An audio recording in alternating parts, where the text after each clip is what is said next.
Round one. Fight!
It's me, your friend Gabe. It is Wednesday, January 12th. It's evening here, San Diego. It's just after 8 p.m.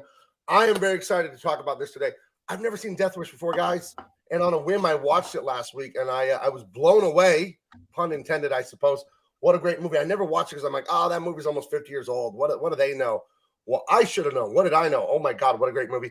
I have got an amazing friend here with me. It's my partner in crime for Double Impact. It is the great Shanth and I. How are you doing today, buddy? What's going on? Oh, I'm doing great, man. Thank you for, getting me to finally watch Death Wish, like all the way through. I've only seen parts of it on TV, and there is no way this movie could have the impact edited for TV. Right. Back in the day. Not a chance. Like, this movie is something you have got to see uncut, raw, all the way through, no breaks. It's amazing. Yeah, for those of you out there of age, please, if you love action and you love justice, you have to watch Death Wish. It is fantastic. But before we get into the main topic of Death Wish, what's going on with you? How's Nosfero doing and all that? How's work coming on that? Oh, it's been great, man. I've been doing the live streams on my channel where I'm painting, and then I've just been posting a ton of stuff on Twitter for anybody who's not following me there, but had a great day working on it today. I've never been more excited about Comicsgate. I love how many streams we've got going at any one time. I get to wake up, watch your stream, with Chuck Dixon and Mike Barron, the two incomparable writers, and see you guys talking about stuff that dovetails really nicely into what we're doing. It's like we're all we all have our own, voices. We're not a hive mind, but man, we have so many great similar sensibilities. Like, we need this stuff, man. Right. We need these conversations. I think the unifying trait for Comicsgate fans and then the creators and all that is adventure. We love adventure. We love aspirational adventure stories where a human being finds it within themselves to stand up. You know what I mean? I mean, Comicsgate itself, the movement, you're standing up to like cancel culture and all that stuff. And I think that's why we all found Comicsgate, is because we love these stories about the little guy or whatever, the disadvantaged guy. He could be physically big, but he's still like Rambo's, huge muscles, but he's going up against an entire Afghan battalion in Rambo 3, which I think is hilarious. In the climax, Rambo and one other guy go up against a battalion with helicopters, and I think a jet and a couple hundred soldiers. 2 men on foot go up against a battalion. It's hilarious. It's funny too, because there's this other aspect of it too, right? Which is the good guy. And when I sit down to do this work and I go back and watch those, we were talking before the stream started, those early Comicsgate videos, the launch of Cyberfrog for me was the first book I backed. So the second Comicsgate book for all intents and purposes. And it was I've never lost that passion for CG. Like, not even for a minute. And so here's how I think when I watch movies like Death Wish and when I watch, the projects that we've all got cooking up. I mean, Nosfero is coming along so well, man. I wake up so excited. Today? Do you have a page? Yeah, all day. Yeah, all day. Can you show it, or is it secret? Yeah, sure. Yeah, absolutely. I can show you where it's at right now. Let me see. Actually, you may have to cover up a little bit of this figure, but I've been working on. Let me see if I can get it on camera here. Oh, it's right over here. I've been working on the detail. Get the light up on a little bit. I've been working on the fur detail in here, and then there's like the larger. Oh, I love panel 1. That silhouetted figure holding that bowl or chalice or whatever. Oh, it's gonna be really cool, man. I mean, it's like the layout page. Actually, I'll show you that because it'll give you a better sense. But when I do my layout pages, they're like, I write the story, I write the script, and I rough all that stuff in. And it's like that has got me so jazzed. And then when I was watching Death Wish, oh, thank you, Paul. I appreciate it. When I was, I don't know. Let's talk about Beef Law. Yeah, but we'll talk about it when you're done. Yeah. But I will tell you this. There's Beef Law news. There is. So. Oh, well, then I want to hear the Beef Law news because I'm wrapped, guys. Nosfero, go back it. But let's do this. Here's what's happening with Beef Law. Okay. When I jumped into CG, I got a huge job from someone I don't want to say, but I finished it today. It was almost 100 pages. And I'm doing Aaron Lopresti's book, but only 4 pages max a week. So I'm full-time on my own projects now. I have a new my book that's going to debut at the end of February. I got art for it today, guys. Finally, I'm coloring it and writing it. Truth, Justice, and the American Way. You guys are smart for loving classic 70s, 80s, 90s Marvel and DC. You guys are really have great taste that you love that classic adventure. Well, me and Dave Williams are giving that back to you. We're doing a Justice League style book with iconic aspirational heroes. Dave's doing the illustration. I'm doing the colors. Beef Law is coming, but it has to come later because of the huge project I just finished. I couldn't dedicate enough time to do it. It takes me a day or two to draw a page and a day or two to ink a page. It took me a month to finish the page 2-3 spread of Beef Law because I barely picked away at it in my spare time when I wasn't covering. Can you make it full screen for us? Can you kick me back so I can see it? I did finally finish page 2 and 3 of Beef Law. So it is done. Guys. Page 2 and 3 is done. Look at this. And so I'll crowdfund this one after I do Truth, Justice, and the American Way. But baby, it's coming. Believe me. Now that I'm done with my huge project, I'm full-time on my own stuff. And I'm very, very excited about it. So, and I'm going to run the script by Mike Barron and Chuck Dixon again for Beef Law. I'm going to have them take a look and tell me if anything in my script is stupid or could be improved or whatever. So I'm going to run that by them. So, yes, Beef Law is coming. Truth, Justice, and the American Way. Okay, Dave Williams, if you're watching, I showed Shanth, but I didn't show anyone else the sketches. Shanth is one of us. He's a pro. Don't get mad at me. But you tell the fans what you saw in some of the sketches. You tell them. My God, listen, folks, everything we've been this way since the start, but everything that drives us crazy about what's going on in mainstream comics and mainstream culture, the antidote to it is Comicsgate. And it is this project. If ever there's been a project that I think speaks to the frustration, I mean, what I'm amazed by is how well it dovetails with what's kind of led you to make your move from DC Comics to this. Oh yeah. It is unabashedly aspirational, inspirational, patriotic, but also just so many of the ideals that are responsible for the founding of this country, but all wrapped in an amazing superhero package. Right. It's going to be it won't be preachy. It will not be preachy from the right wing conservative or just left wing people, feminists. No, this is high adventure and fun. And instead of talking about what we hate, Sean, I talked to you a lot about this off the air. I want to talk about what I love, what I'm excited about, and show you guys in the audience how great it is. And then you found me, and I found you fans, you audience members. Like, you love this stuff too. You love adventure. You love the American way. So yes, Truth, Justice, and the American Way is the name of the book I'm launching with Dave Williams. The other sci-fi thing I was going to do with my friend Philippe, that's out for now. That's back burner for personal reasons I'm not going to talk about with Philippe and stuff. He's fine. Don't worry about him. But we're not doing that one for now. But so Truth, Justice, and the American Way is coming. I've done all the characters. I've got the script plotted out. I just have to go into detail there. But that one's going to be awesome. So I'm going to start the mailing list. And if I could say one more thing about it, just one Yes. more thing about it too, which because I think this is the thing about it is that is the way that book is approached. And I know Mike Barron was talking about that earlier today. It's about what we all have in common as fellow Americans. Like it is so it's beyond political. It's not about the political. It's about our civic, connectivity in this country. Do you know what I mean? And it's about our values. It's something that, when I look at Superman, I never think of Superman before, the Christopher Reeve, and the Justice League stuff. I never wondered how they voted or how they thought politically.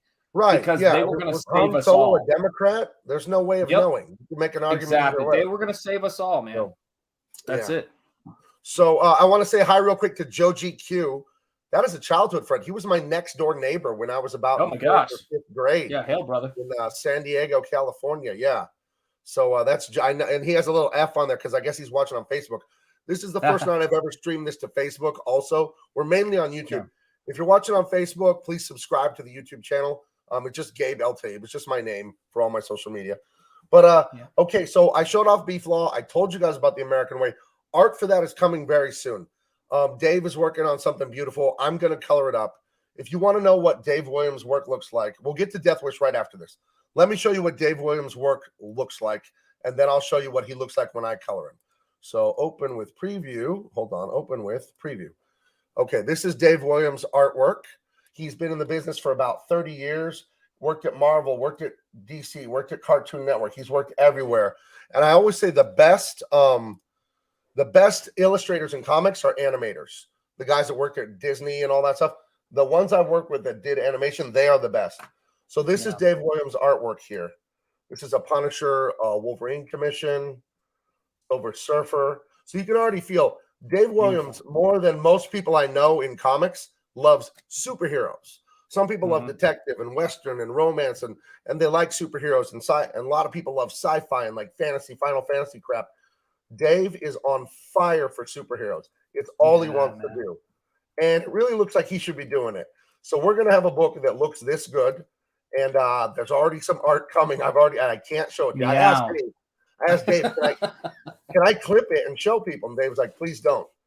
Because he says when we come out, we want to look better than Marvel and DC when we come out. We want to be fully polished, colored, everything. And I agree with him. I think that's a good strategy. Here's real quick what Dave and I look like together. Okay, this is Bass Reeves from Allegiance Arts. Nice. This is the Brightwisers. And so this is when I color Dave. This is the guy who was the inspiration for the Lone Ranger. He's a real historical character. It's written by Kevin Grievous. He's the guy that created Underworld, the Kate Beckinsale movies with the vampires. Oh, yeah. Hell yeah.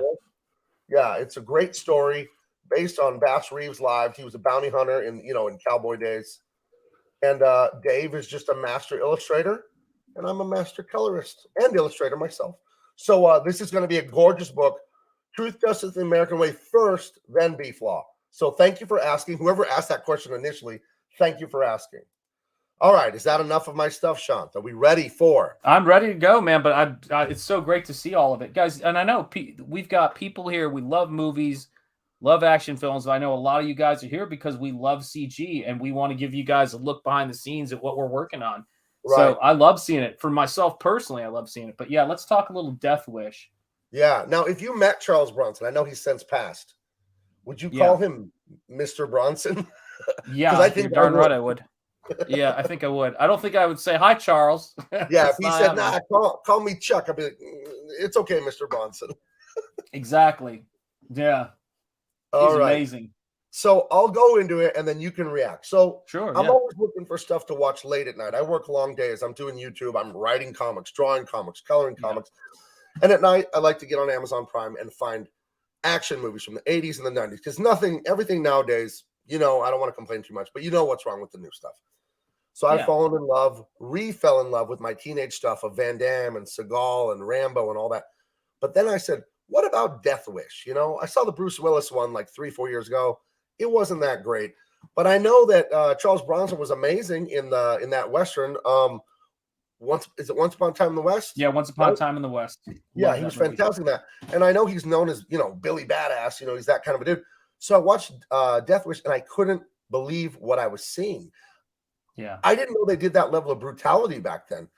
It's basically he's a upper class architect living in crime-riddled New York City. And I talked to Chuck Dixon and Mike Barron about this morning, and they're old enough. I think they're both in their early 70s, and Chuck spent a lot of time in New York, and he said New York was like that. He said when he would travel, I think, from Philly to New York, the police would hand out pamphlets telling you not to go to this zone or this street or whatever because it was so dangerous. So anyway, this semi-rich, upper middle class architect, Charles Bronson, he's Paul Kersey in the movie. His wife and daughter are raped and murdered in a attack scene that's way too long and way too disturbing. You see a lot in this. It's very I was watching my wife and I looked at her like, well, this is long, this rape and murder scene.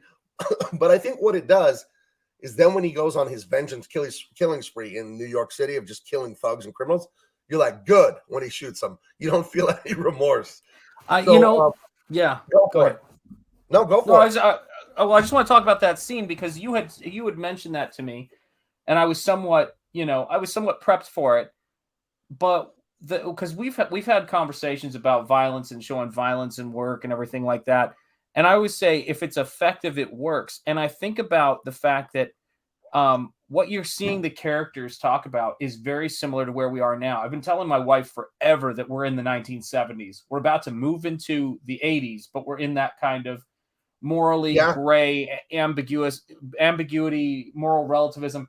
And that brings it stark into contrast that there are very bad people in this world. And when you let crime run amok in a city, as we've been doing right now for the last maybe 4 or 5 years, right? Things it's one thing to say, oh yeah, there was someone got their head beat in and died as a result of it, and then this woman was raped or sexually assaulted, whatever. When you see it happening, there's of all the things that happen, there's one aspect of it involving a spray paint can that was particularly dehumanizing. That with me. Yeah. It stuck with me because it was so dehumanizing. And you realize that these people are just freaking animals. And I realized I now hate Jeff Goldblum. No, I was going to say, it was a young Jeff Goldblum looking like he was. God. And I told Chuck Dixon this morning, I'm going to tell the people at Jurassic Park what he's done. Exactly. There's no business being around anyone. So Paul says, I love Charles Bronson, but I can't think of his movies without thinking of a parody in The Simpsons, Death Wish 8. Cut to elderly to the hospital, wishing that he was dead. That's actually very funny. Very funny. I mean, thank you for that. the thing about it too is, I mean, you know what? I know what the movie's about because it's called Death Wish. I'm sure the trailer said what it was about even back in the day. And there's nothing worse. To me, the most disturbing sequence in that entire thing was the vacation in Hawaii. Yeah. Because you're just oh, good God. Right. Yeah. I mean, you're married. I've been married 25 years. You've been married, I don't know how long, but for a little while, 22. 22. Okay. So, and there's those moments you have with your wife, and you'll never forget them the rest of your life. I just took a trip of a lifetime. I've told you guys in the chat about it a few times. Mm-hmm. Because of all the canceled flights, I was afraid of our trip getting canceled. So for our 25th wedding anniversary in November, we drove from San Diego to Orlando to go to Disney World because we had planned it since July to go in November. And the driving ended up being beautiful and amazing. We got to see the country, places we'd never been before, never been to the South before, never been to Alabama, Mississippi, any of it. And I'll never forget those moments. And I remember our last night at Epcot, we're standing under the ball, the Epcot ball. Yeah. And for the 50th anniversary of Disneyland, they have all these rainbow lights and all this. And there was music playing. And I think there was dust in the air. I don't know. My eyes felt moist. I think there was dust. I just told my wife, I'll never forget this moment. And I said, Walt Disney he wasn't some rich kid. Look at this. So when I see Disney World and what this guy built, it makes me so inspired. Like anything is possible. What an amazing. We went to Disney World for our honeymoon. Oh, okay. Back in the day. Cool. So we went there because it was something that I always said, it sounds crazy, but it was one of those places that I loved because it is what it is, but it's like I always loved it because it was clean. Yes. And I loved that, like, people really cared about things. And if you grow up like in any situation, it's like chaotic or whatever, you kind of appreciate that. It's like a childhood thing. And it's like, it feels like a rest spot from the chaos. yeah, You know what I and mean? Like, you know. but I'll tell you what, did you feel your cholesterol go up as you drove through the South? Because I can tell you that's my problem. Dude, when I go back south. They start just advertising boudin balls when you cross the border. Oh in my Louisiana, God, I love that food. And it's like, we sell and we ship crackling and boudin balls and all that. And I'm like, what is a boudin ball? It's like roasted pork or jambalaya breaded in like country fried steak breading and then deep fried. So it's a ball of joy. And we stopped and got those. We got pork cracklings as the pork skin. Dude, they had chicken cracklings. Just chicken skin. Oof. Chicken skin with spice on. Dude, I swear, it's I don't amazing. Know. Yeah. The food is so good. Yeah.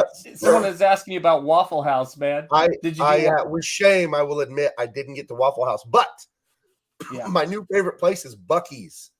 Oh yeah. Buc-ee's in Texas. It's the east side of Texas and then into Louisiana and all that. There are these giant truck stops, but they're full on like amusement park, theme park. They make every food you want to eat. Sorry, fresh barbecue sandwiches, homemade fudge and candies. And there's like a full clothing department and like knickknacks and appliances and radio stuff. And like, it's like a Walmart, but they have homemade food there. That's amazing. And Buc-ee's are just like a gem. And I wish we had them out here. Although, here's how much my wife and I love the barbecue brisket sandwich at Buc-ee's. We went to a Buc-ee's at like 8:30 while we were driving. And they're like, oh, we don't have it till 10:30. So 2 hours later, we see another Buc-ee's. We pull over. We got the breakfast sandwiches at 8:30. Then we pull over at 10:30 and get the barbecue sandwiches. So Buc-ee's is a gem. I wish they had those things everywhere. I got to add one. Before we get back to Death Wish, I got to give you my Waffle House story. I always told my wife when we met, I said, let's hear it. For me, Waffle House was breakfast at any time, eggs, sausage links, and a tall glass of Coke, because it was the South, at 2 a.m, and then walking up to the counter and asking if I could get change, quarters for my dollars so that I could buy cigarettes from the cigarette vending machine. And she looked at me and I said, which begs the question, what kind of person gives rolls of gives all these quarters to a kid to buy cigarettes when he's just 14? So that's my Waffle House experience. All right. And roll of quarters is a perfect segue into Death Wish. Because God, yes. One of the first things he does is he gets 2 rolls of quarters and puts them in a sock, and he's in his house spinning them around and hitting stuff. And he does get mugged by a guy with the switch. It's like, give me your wallet. And he whops the guy in the face with the quarters. And it's pretty awesome. Painful stuff. But I like this comment here from TC. It says, it's notable that Paul Kersey was very liberal and didn't like guns. So let's touch on that. He's upper crust. He's an architect. He's wealthy. He works at a big firm. His wife dies. His daughter's raped. And he's a liberal, and he hasn't touched guns in forever. And we know that because his bosses at the architecture firm, they're like, hey, why don't you go down to Tempe, Arizona? We got an office down there. You could do some work down there, do an account down there for us. And he meets this gun nut guy with the cowboy hat. The guy's got his own shooting range with his buddies. And he gives Paul Kersey, a pistol. Like, hey, when was the last time you did this? And he's a dead shot because he was in the Korean War, he says, and some other things. And he's just hitting the middle of that target. Well, what's the big thing, though, right? Huh? Go ahead. The big thing was he grew up around guns because his dad was a hunter. And his dad was killed in a hunting accident. And he said, so my mom didn't like guns. And he says, my mom won that coin toss when my dad died. Right. And I went, whoa, that's an interesting little bit. That's a grim way to put that, huh? That and his that he didn't have his father around.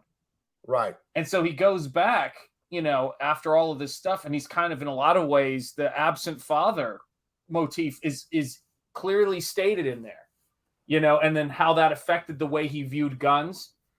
And, he said some idiot, shot my dad, mistook him for a deer, which is another really interesting metaphor, because it's really about, he goes from having his family be hunted and being the hunted to being the hunter, this, which is crazy good. Someone mistook his dad for a deer, but strangely, his favorite movie was Disney's Bambi. So I don't know. This guy. Exactly. That's right. Inconsistencies in his story. That's right. But I did think it was interesting that he's coming from the safe, upper class, and I don't know if he's in Manhattan or whatever, but he lives in an apartment and he has some money and stuff. And then he goes down to Texas, and this guy kind of says, "Hey, what about guns?" And you can see him kind of transforming in those scenes down in Texas. And that guy gives him a gift of a gun when he heads back to New York. And that's a hell of a gift. He starts punishing that city, and it is awesome. It's such a catharsis because, and I want you to speak on this, but you've been married a long time. You've got 2 kids. I'm married. I have, a wife of 25 years. That's a long time. And and I got a daughter that's going to be 25 in March. I want you, and I know, let's just have an awkward silence. I was married 25 years in November. My daughter will be 25 in March. Come on, guys, do the math. You know what that is? That means I'm Mexican. So no, that means that's incredible. That's an incredible feat in this day and age. Just no one. Listen, this is the thing. This is true. You tell people, I have a 25-year-old daughter that we had when I was this age. People go, yeah, okay, and you go, I've been married 25 years. They'll go, they'll spit their drinks out and go, You've been married 25 years? Yeah, that's the more shocking part. And I might have been down in Texas. Charles Lee is correct me. If I said Texas, I was wrong, but it was Tempe, Arizona. So sorry about that. But he heads back to New York, and the way he kills the street thugs in this, he barely talks to them, and he just blasts them. You know what I mean? They don't do something really worthy of dying. But I think he's making them pay for all of their sins. But that scene at the beginning with Jeff Goldblum and the assault and the rape and all, it goes on way too long. It makes it justified in your head. Like, this city needs to be cleaned up. And this is the man for the job. So, I mean, what do you think of the sort? What I didn't like is that he never got Jeff Goldblum and his gang. I always wanted him to find them and kill them. I have to tell you, I think that here's the counterpoint to that. I think that he didn't is what made that film great, because in his mind, think about this. They set him up as this guy, and he's arguing with the guy in the office the first time, saying, well, crime is a problem, but the bigger issue is this and that, And what it is it's that crime. They make it clear that it's the whole idea of crime is doing this. You get what I mean? The policies. And of course, I would. I wish Jeff Goldblum's character never set foot in Jurassic Park. But the thing is that there's 2 things in this movie: the assault, rape, and murder of his wife and his daughter, but then which was brutal. And I would say this: I think it went on. When I think about certain things, I think it's probably the kind of scene that you would need to wake up people who believe that we need to let everybody out of jail. Right. And to wake up people in the 1970s to what was going on in New York. However, the first kill he has, they also make it horrendous, because the guy, when he shoots him, is just flailing around on the ground. It's grim. It's not like a one shot, one kill situation. If we compare it to Rambo and Seagal and Van Damme, all the stuff we absolutely love, those guys, the Chinese mafia henchmen, they get shot and go, and then they fall over. There's rarely much blood, and they just die like that. His first kill, it's kind of like, you got to kind of watch it. Oh my God, that just triggered a horrible memory in my mind. When I was 12, my dad bought me and my brother BB guns. My dad has acres out in Colorado, big ranch style home with acres of wilderness around it. And so I got up on the roof and I shot some magpies, some birds out in the trees, not really thinking about it as a kid. I shot one and it fell out of the tree, and I went over to go see it, and it was not dead. It was just like flailing and bleeding. So I shot it again, and that was the first and last time I shot those birds. Oh my God. Yeah, I mean, it's the way I would describe it is, if anybody in the chat has seen Unforgiven, and I'd like to think that some of you are Americans, is that when you see, and I agree with Punisher done right, Anthony, absolutely. It's one of those things. Oh, it's the super chat just came up at the very bottom. Should be pretty recent. There you go. Anthony Potato 125. This isn't that stupid Anthony Potato 124. We kicked him out a long time ago. Thank God. For $1.99, thank you so much. Very gracious of you. It's Punisher done right. Definitely. But it's the scene in Unforgiven where he's what do you call it? Where he shoots the kid, and the kid doesn't die, like he gets him through the gut, and you're having to listen to this kid who you know to be, of the crew he runs with, not a terrible person, and they make you kind of live with it. And you hear, Clint Eastwood's like, damn it, would you give the kid some water? We ain't gonna shoot. And in this sequence, it was almost like you saw how pathetic, the criminal is a horrible, he's a part of this bigger thing, but man, it was good. It showed what violence is, which is, this is stuff that was probably happening. I mean, I don't have the crime statistics for New York in the 70s, but my friend grew up there. And it was horrendous. And people were experiencing things like this all the time. And it was, I'm amazed. It so ties into Punisher and the vigilante craze. Yeah, I agree with you. And I love this comment here. The world is a dangerous place, not because of people who are evil, but because of those who stand by and do nothing. Yeah. And I really do think, going back to something I was talking about 20 minutes ago, that's really what unifies us as Comicsgate people. Is we stand up to nonsense, cancel culture, bullshit, intolerance of ideas, and say, no, you're not taking my job because I didn't vote right, or I said some idea or some word or something. No, not at all. I don't agree with you. You're not in charge of me. You're not in charge of society. You don't get to do that. And I think that's what unifies all of us. It's like, no, we believe in liberty.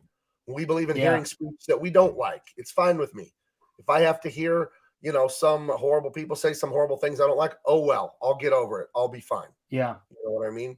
So that's what go ahead. Well, I was just going to say, I think it's a great comment by Mighty Geek Studios there that, we got to stand up to stop the evil. So. Yeah, I remember I heard something, and this is, it is what it is, but I remember hearing, that quote, and it bothers me, when someone said that it's not the evil people aren't the problem, it's when good people stand by and do nothing. And I remember saying to my wife, if you're standing by and doing nothing when you see evil, you're not good. Right. And I said, and when I was in academia and I was seeing this stuff going on, guys, I know I've said this before, but Gabe and I have a very similar kind of timetable of when we walked away from jobs on, principle. It's some people are willing to get out and walk and do things, and listening to those, we were talking about the early Ethan Van Sciver streams when Comicsgate was new, where he goes, I forget what funding point they were at. Maybe it was $18,000 or $20,000. And he says, guys, if we fund to just this level, I'm basically if we fund to the level we're at now, I'm doing this book and I'm losing money. It'll just help with the printing. And I think it was like $18 or $19 or $20,000. He goes, if we get to $50,000, we'll make some money, but we'll starve. And he was talking about like how much money is going out of what gets back is going to be spent into the work. And it is to say we are putting our nuts on the chopping block to do this, and we're standing up on principle is being, legit. That's what it is. You have to. I was talking to my son Peter, and I was telling him, the only thing I regret about Comicsgate is not speaking up sooner. And my son, for his age, he's wise beyond his years. He's a very godly young man. He's very squared away. I'm very proud of him. And he said, no, God's timing is perfect. It happened when it was supposed to have the best outcome and the best effect. But there's a part of me that's like, man, I wish I had said something sooner, because I saw it creeping in the industry. I saw, okay, we have 100 books, whatever at Marvel or DC. 4 of them are kind of weird, leftist, intolerant, cancel culture. Now 10 of them are. Yeah. Now 20 of them are. Now Vertigo went out of business because it was all anti-white, anti-American. And then eventually it's like, okay, now your Superman book is against the American way. And I told myself, that's what you get for not saying anything. And so that's why I wish I'd sent something sooner. So, well, I'll tell you this, what's terrifying to me about, or in the best sense, terrifying to me about watching Death Wish. And I would tell you this, guys, Death Wish is a movie that if you've got, when we say it's a violent scene, it is a violent scene. It's a well-directed scene, but it's not like if you've seen Game of Thrones, it's going to turn your stomach. Do you know what I mean? Or if you've seen half the HBO stuff out there, it's just very dramatically well done. But there are sequences where they really go in on moral relativism in this movie in a really sensible way in the script. You know, and it's like, holy cow! There's the quote. Yeah, there's the quote I was talking about. And who was that? Was that Winston Churchill or who was that? I don't know who said that one. But I cannot remember. Someone in the chat can look that stuff up. It's an interesting thing because I really do like. I was looking at that I believe it was the huge vigilante craze. People were saying that while Death Wish didn't probably directly influence the Punisher because they came out around the same year. Dirty Harry, which was 1971, and all that, like it grew out of the stew of that time. And then I start thinking, and I'm like going, we need it's so easy for us to do our own Punisher, just like, you're taking on some big stuff. You're like, what would the Justice League be if it dealt with things as they are? And what I love, absolutely. Yeah, it is in a sense. I love that, PC. That's a great comment. Death Wish is like a quiet poem for the soul. Yeah, it's a point. I'm interrupting here. I'm sorry because I left my point. I never asked you. I said you've been married a long time. I've been married a long time. You got kids and all that. And it's a catharsis. It's a little bit because you do have that hardwired into you as a male. I know that if someone comes into your tribal area, your little village, someone comes into your house, God forbid, there's nothing you wouldn't do to defend your people. And that's sort of at the macro level what this movie's about. They invaded his home literally and killed his wife and raped his daughter and all that. And he's like, okay, now you did it. You know what I mean? And now people are going to pay. And this is a shot here that makes me laugh. I haven't seen Death Wish 3 yet, but he's there with a crew-served 30mm light machine gun. It's so cute. The guy next to him has feeding him a cardboard box filled with a chain of bullets. So, it's so good. I bought the 5 DVD set on Amazon. Yeah. When it got to my house, it was the Region 2, the British kind. So it won't work on my DVD player. So I have my daughter send that back to Amazon today for me. And by the way, Minnie, she's the one that goes out and collects all these pictures for me and helps me with a lot of the YouTube stuff. And I do a comedy show with her. I'm going to do it tomorrow afternoon. Father-daughter dance. I told you guys she's a stand-up comedian, my daughter. And we're going to do our show again. We've been doing those once a week, but we stopped at Christmas and all that. So, that shot where he has the crew-served weapon, I can't wait to see Death Wish 3 because that looks amazing. So, So let's see. Someone asked if the 2018 was less violent. I can't tell you. It was mostly forgettable. And the problem with the 2018 version with Bruce Willis, who I love, it was too glossy. It was too slick feeling. It was too modern feeling. I don't know. It just didn't have the grit. It didn't have the grime that the old ones have. So I don't trust remakes. I always have this theory that because when I was Googling Death Wish, what was shocking to me is the Bruce Willis one kept coming up in Google at the top of the search.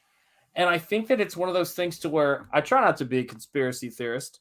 But there was some unbelievably astute criticism of liberalism, and there was some, how do I word it?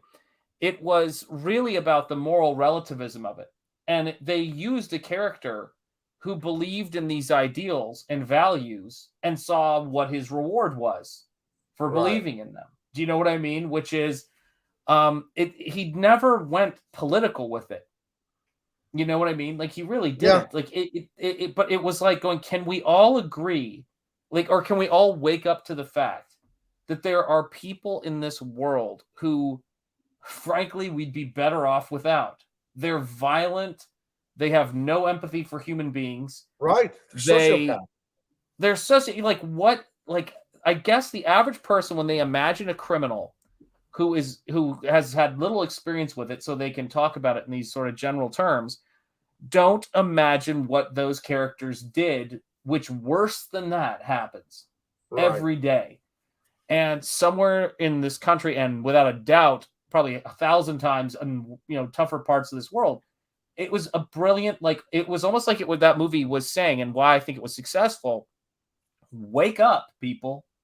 Wake Right? up, and just because you're not seeing it doesn't mean that you get to pretend like it's not happening. And like, in your small town or in your, wealthy neighborhood, it doesn't matter if how these policies, get enacted, because it's not going to affect you. And Yeah, this dude, I saw yeah, recently in the news two politicians who were like defund the police. Within a matter of a week, both got carjacked, and I don't think it's funny. I think that's terrible for them. no, But it's like, what do you think is going to happen if you get rid of the cops? And it's like, it's insane. That's why I'm so yeah, happy Mike Barron's Thin Blue Line blew up. When he came on my yep, channel 2 months ago, Mike is one of my oldest and dearest friends in comics, and I felt really yeah, bad for him. He'd only raised like $9,000, and the book didn't look like it was going to succeed at all. He's made 80,000 on it now. yes, We as Comicsgate got it up to over 30. I don't know if it got close to whatever, but then he was on Fox News this last Sunday. They just called him on Saturday, said, "We want you on Fox and Friends," and he said it was like watching a slot machine, just it go up and up and up. yep, So he's at 50,000 something on Indiegogo and 30,000 on Kickstarter, which he that's just did the right. Kickstarter on a whim like last week. So yeah, it was awesome. So but to say that is to say, saying that we talking about the ladies that got carjacked, to say that law and order is a good thing, how is that controversial is what Mike Barron has posited, and I agree with him. How is that a left or right wing issue? I don't think it is. That seems crazy to me. Yeah, I think that the more that you don't experience these things, the I think that there are a lot of people who are frightened, who can't fathom bad things, and they're naive. They give themselves permission to imagine things, or to have opinions on things that they're utterly naive about. And I think Yeah, there's been some great, shows about moral relativism, but the simple fact of the matter is, what happens when you ignore the fact that there are people who don't have any empathy, don't understand consequences, right? Don't understand all of these things. And in many cases, they have been raised by the culture to without any sense of meaning or purpose in their life. So the things that they do that impact people who do work hard and contribute and have a purpose in this life, what's the best way I could think about it? Like, I think about how, as a parent, but I've heard someone else say that before. I was listening to a boxer say that, who lost his son recently, Chris Eubanks Sr. And he was saying, you put all these years into your kid, 25 years, 30 years, and then all of a sudden they're gone. right, And it's a really painful grief. You watch all those years of marriage he put in, gone. right, This child who was married, like, you think, okay, as a dad, you're married, you're with somebody, blah blah, got hope, and I don't have to worry about these kinds of things, is reduced to this catatonic state, non-functioning state. right. And her mother's last moments were filled with the horror of seeing this happen to her daughter. And it's like, people need to wake up and recognize what the thin blue line is, Right. and that order in society and the things that we take for granted are paid not only by the U.S. military and and their role in protecting this country, but block by block, what law enforcement does. And it's not enough for me to say, like, But Sean, there, there are bad cops. yeah, It's there like, are. You're yeah, absolutely right. there's fucking And bad. there are, There's a bad grocery bagger. There's a bad sure, of everything. course, What are you there's, talking about? There's bad cops. Of course there are. There's a it's bad everything. it's probably the most obvious statement that is made like it is some kind of effing epiphany. Do you know what I mean? So what are you going to tell me next? Are there bad teachers? Are there Right. bad, where does it go from there? Are there, you just look at this stuff and you think to yourself, yes, and then let's talk about it this way. There are jobs, there are boring jobs, there are exhausting jobs, and then there are incredibly difficult jobs. And working in law enforcement is an incredibly difficult job. I would Period. imagine so. Full stop. So maybe, we shouldn't compare it to, everything else, Yeah. Absolutely. Yeah, I don't. I just loved it. And it has a few great one-liners. In the second, in Death Wish 2, he does catch the guys that hurt his daughter. His daughter gets hurt again in the second one. It's like this guy's. I can't. Yeah, I don't think I can watch that. I read the synopsis and I went, nah. Watch it, dude. It's an awesome movie. But he finds one of her assaulters in this basement of an abandoned building, and he's doing a drug deal with some other gangsters, and he kills some of the gangsters, and he corners the kid who has like a shaved head with a mullet, and he's real, and he shaved his eyebrows off. He looks completely insane. And the kid's got a big cross on his chest. And Charles Bronson's coming right at him with the gun. He says, "You believe in Jesus?" He's all, "Yes." He's all, "Well, you're going to meet him." And he just blasts him. And you're like, yes.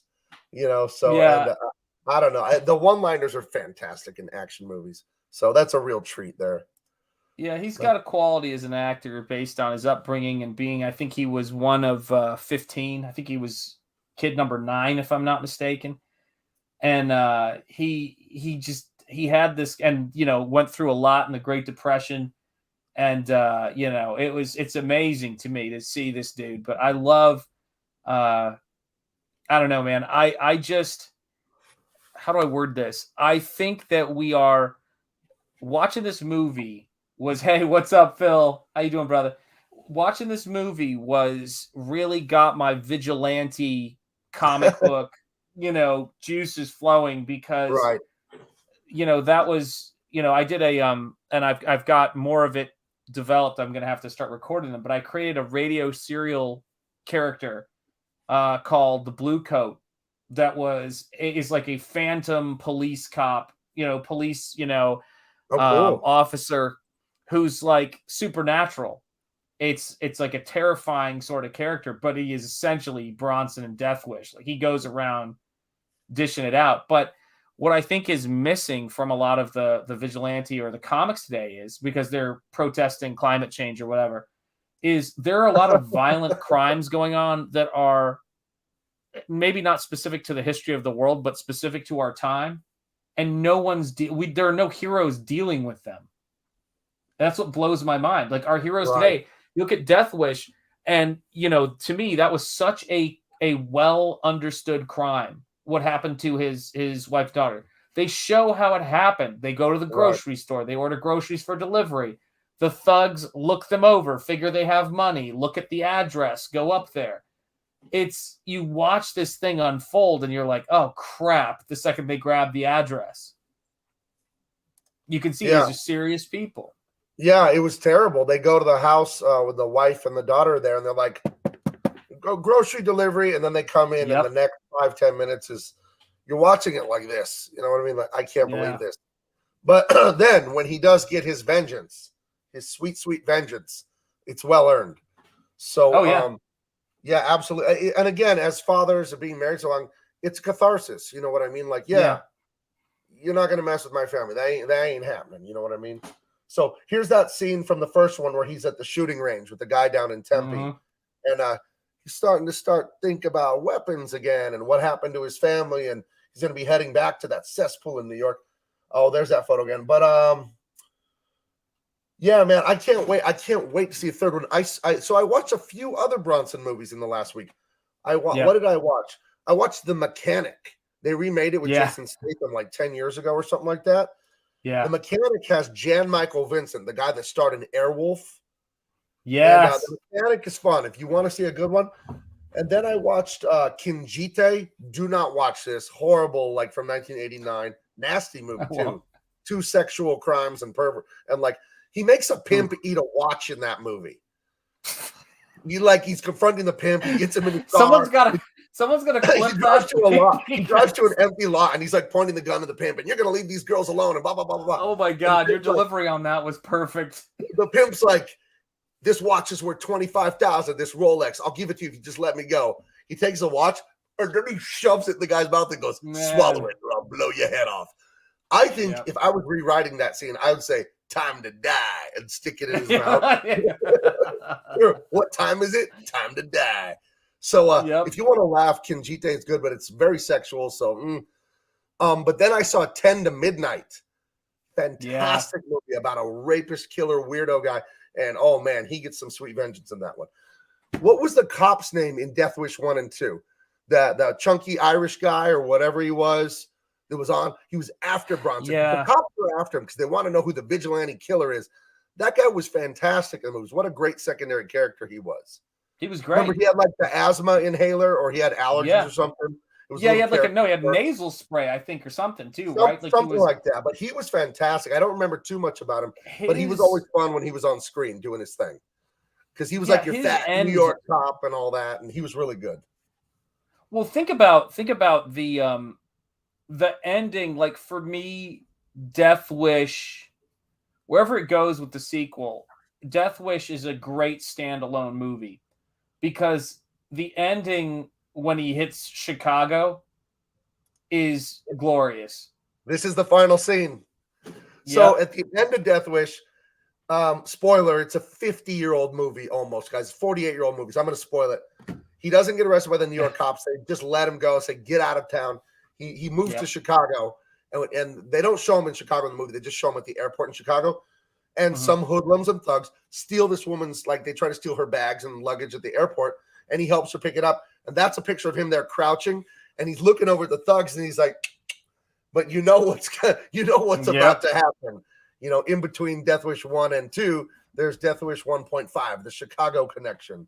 So his best movie for me, his best movie or his best line, it's like sad because it was so early in the movie too, is when he was playing harmonica and in Once Upon a Time in the West, and the guys go, and he says to the guys, he goes, the three guys who are waiting there, he sees three horses, and he goes, "You bring a horse for me?"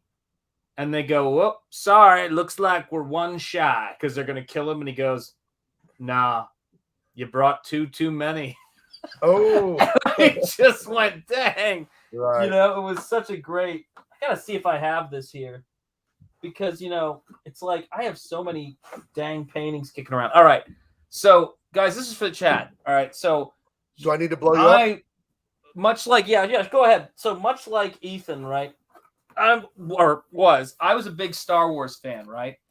And so I am also a massive fan of Once Upon a Time in the West. So there's this Western Star Wars character called Cad Bane. And I remember watching going, if they made that live action, what kind of look would they get if they did it in CG? And I went, oh, they'd have to do Bronson.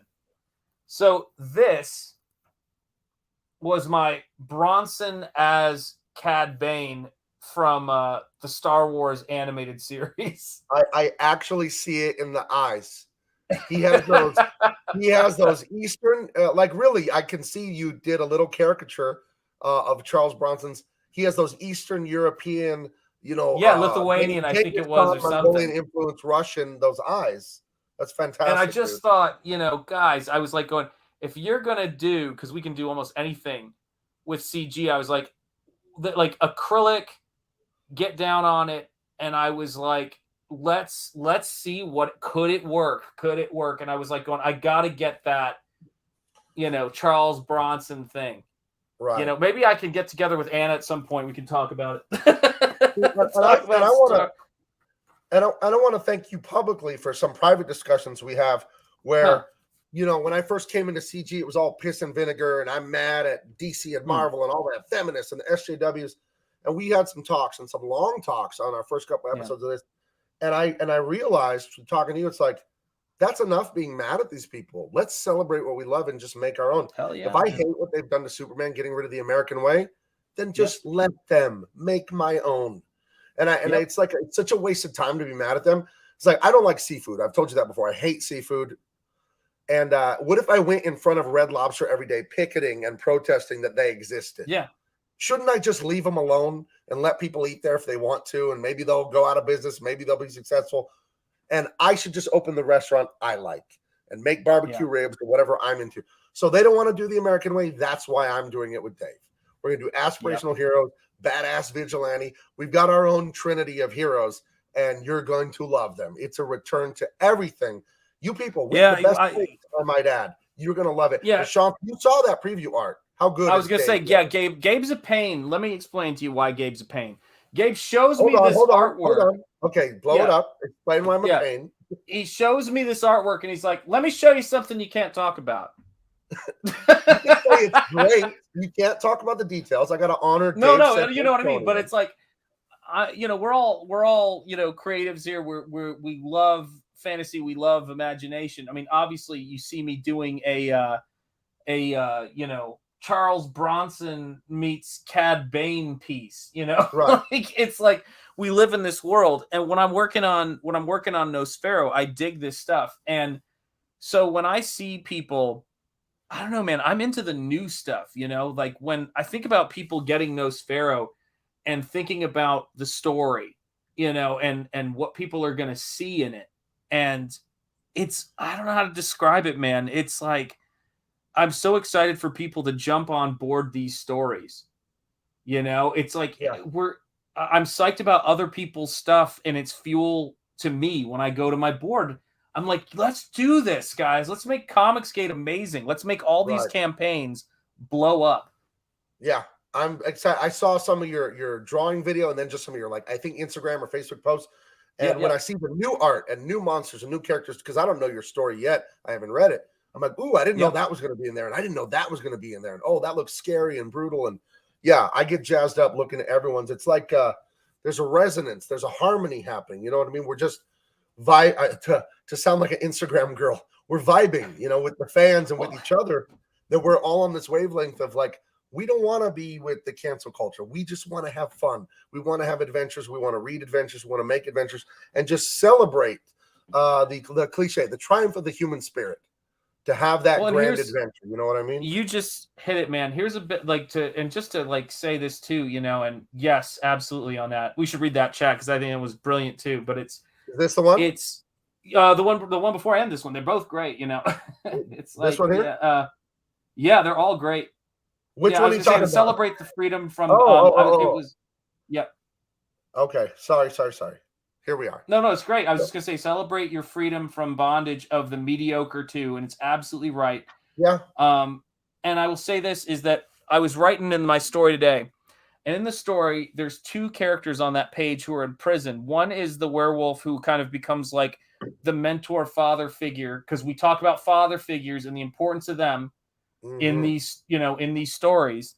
And he becomes a father figure for this young kid when they escape this vampiric hell that they're in.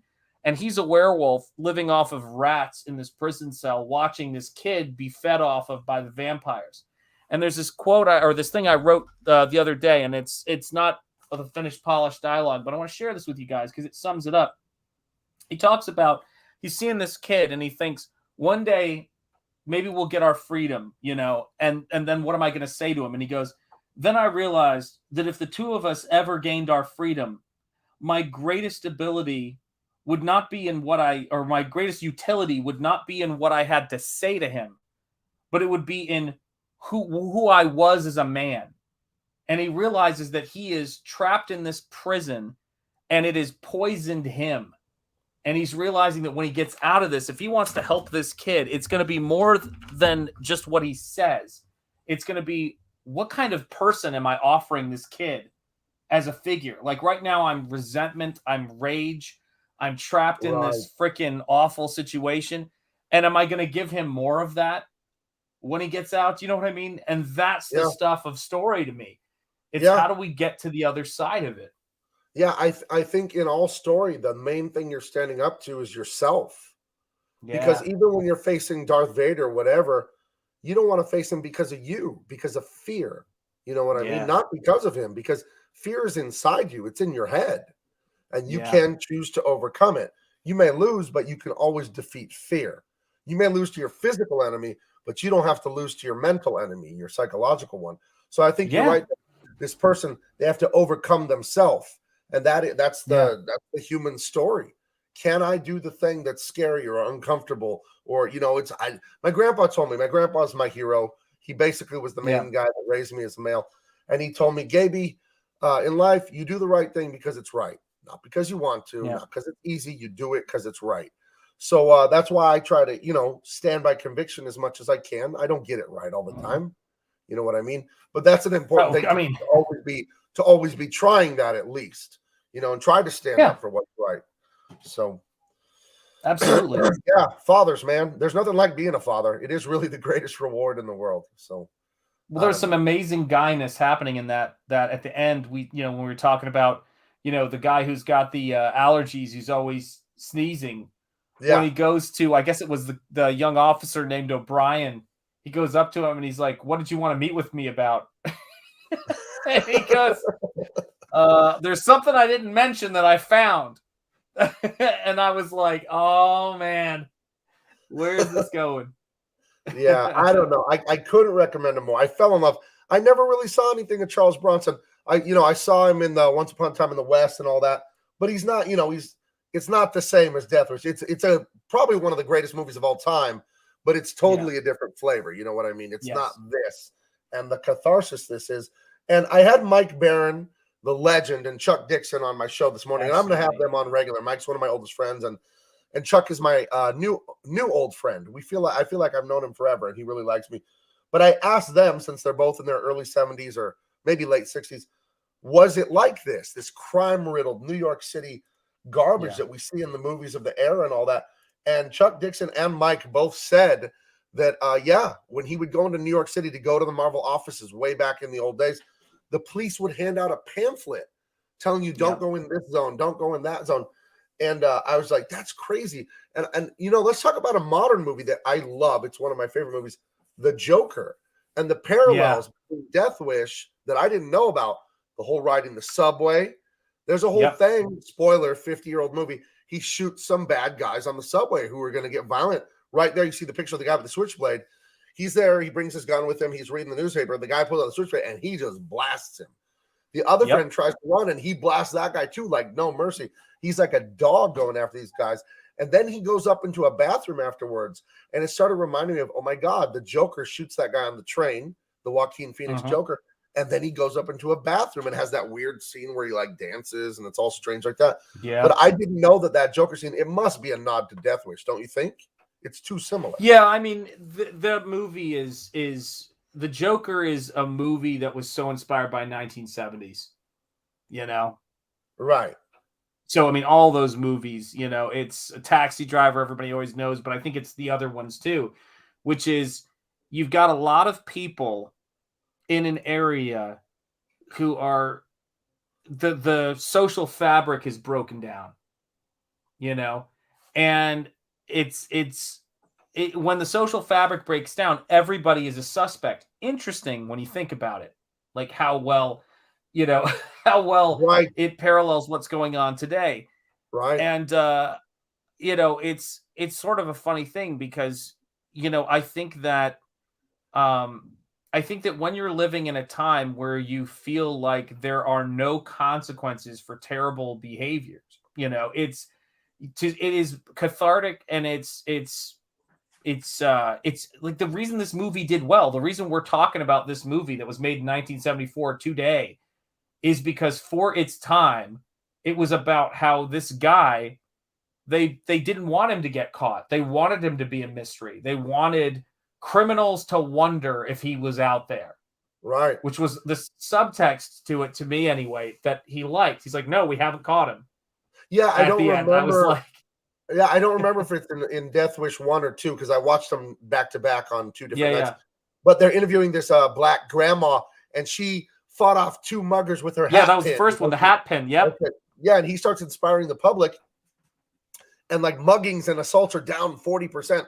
And the cops have this conundrum. We're like, well, we can't arrest this guy, even if we figure out who he is, because he's helping so much. Like, we don't want to arrest this guy. So that's a really fun dimension of it, where the police, I think, are admitting what we're all thinking as the audience. Like, this guy's doing nothing wrong. You know what I mean? This guy he was created by the criminals. He was. They brought it upon themselves. And the criminals were created by a consequenceless society, a society that told them that nothing you do matters, good or bad. Right. So it's your life is pointless. Well, first of all, I'll go one step further. There is no good or bad. Shanth, who are you to say, man? Who are you to say what's right and wrong, dude? It's all relative. That's bullshit. Like, it came up in the whenever that started. So without Death Wish, or without the culture that gave birth to Death Wish, Star Wars and its hopeful optimism wouldn't have hit like it did. You know, that's why that movie was such a connect that for me. How come? Why do you think that? Because there was this vague narcissistic spirituality that had no definition, where basically Mike Tyson, here's a segue for you. Mike Tyson and Bill Burr talked about it on this podcast that was brilliant, where he said, and actually I think came out last month, right? Yeah, hotboxing. Yeah, Jeremy Piven was on there too as well. Yeah. And they talk about this thing, and he goes, like, so if you can make your own rules, right? If you can do your own thing, then what does anything matter? Like, if everything is kept vague, what's it matter? Now, the brilliant thing about that is in Star Wars, what you've got is basically a kind father figure, and you get to see both sides of the father, you know, with Darth Vader and with Kenobi as the thing unfolds. And he's basically like, you're dealing with the moral relativist who's Han Solo. Right. And he's sort of saying, hokey religions and ancient whatever, no match for a good thing. But they are. One side of this galaxy to the other, kid. I've seen a lot of things, but nothing I've seen will make me believe in this. And so when you get to the end of the movie, one of the best parts about it is when Han Solo's like, he's like, go ahead, take care of yourself. I guess that's what you're best at. And he's like, hey, Luke, may the Force be with you. You know, and it's like, postmodern. Oh my God, yeah. Yeah, absolutely. That was I was drowned in that for my whole career, postmodernism and academia. It's a poisonous effect. To keep the Han Solo thing going, he has one of my favorite character arcs in all of like adventure movie stuff. He does. Star Wars was my main thing as a kid. It's what led me to draw. Yeah. I remember being about 3 years old. I'm not kidding. My parents were both like in graduate school and stuff, and my brother was off at preschool. So I was in the back of my grandparents' Mexican restaurant. I'd pull out green the butcher paper and just draw Star Wars battles, space battles, and stormtroopers. And that's where my love of drawing came from. This is like 1982 or something like that, 83. And the art, and I wanted to be Han Solo. And I had a pair of navy blue pants that had a red stripe down the leg, like Han Solo has the checker marks down the leg. And I thought I was him when I would wear those. And his character arc, where he's the drug dealing pirate with his space dog working for Jabba the Hutt, and he ditches the rebels before the Battle of Yavin. He's like, hey, you know, good luck with the Death Star. And then he has that change of heart, and then he wishes Luke, you know, hey, may the Force be with you. It's such a great character arc from a guy who's totally selfish to realizing, you know what, other people matter, and what I do matters, and sacrificing for the group matters. You know, and just being a man of character instead of just a man looking to get his next paycheck. I think that's just such a great, great character arc for him. So, yeah, I mean, and it's funny too, because, you know, people are talking about this stuff in the chat. Postmodernism, I can even simplify it up, and moral relativism, which is, or subjectivism. There's a C.S. Lewis animated YouTube video where they are reading C.S. Lewis. It's called The Poison of Subjectivism. Right. And if you watch it, it just shows you how hollow that stuff is. But more importantly, anyone who, you know, adopts these beliefs, and I've been watching people, I should say, I'm done with it, adopting these beliefs for 18 years, it just leads to personal misery and total, like, you know, just dehumanizing of other people. And, you know, it's kind of funny because what I'm dealing with in these characters is I'm in Nosfero. Nosfero is, to me, is about that world and how do you come out of it and stand on your own 2 feet. Like people to whom life and even existence is something they could take or leave, and they'd actively like to work to destroy it. And then you've got characters who've been through an incredibly tough time, and that rather than making them believe less in life and having it dehumanize them, they've made a conscious choice through their character, their whatever their innate character is, to say no to the cult of death and say yes to life. That's what it's about. Yeah. Let's bring that. Speaking of Nosfero, let's bring that up here. Here's your campaign, Nosfero. Oh, man, look at it go. I'll throw the link in the chat. So, Shanth, he was an illustration and painting instructor at RISD, right? For 18 years. For those of you that don't know, Rhode Island School of Design is one of the greatest art schools in the world. So, Shanth, he has the chops. This is a gorgeous looking project. I backed it already. If anyone wants to back it, the link, I just threw it in the chat there, and to check it out. If you want aspirational heroes where there's good and there's evil and he's fighting evil, my goodness, they're summoning like a vampire monster through a portal or something here. It's awful. And yeah, it's like it's Lovecraft, and it's got the Lovecraft thing. Obviously, I live in Rhode Island. Yeah, so right. I actually, my first married H.P. Lovecraft's nickname was the Gentleman from Angel Street, and our first apartment we got when we got married was in Providence on Angel Street, and it was a house called Hamilton House that's actually referenced in the short story The Shunned House by H.P. Lovecraft. So it was everywhere when I was there. Yeah, they talk about this tacky large mansion that the family who lived in the Shun House moves to. Oh, how many pages is Nosfero? It's going to be over 30 pages. Over 30 pages, cool. Fully painted.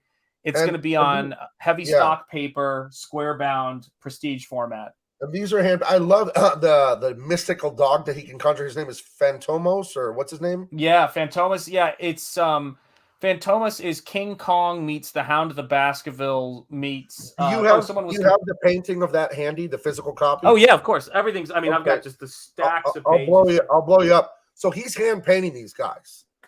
He's hand painting. So yeah, I want you guys to see this. I mean, obviously you can see it. You can see it here, but I want you to really see it. So I put you on the spot. You got to rifle through your stuff. No, it's fine, man.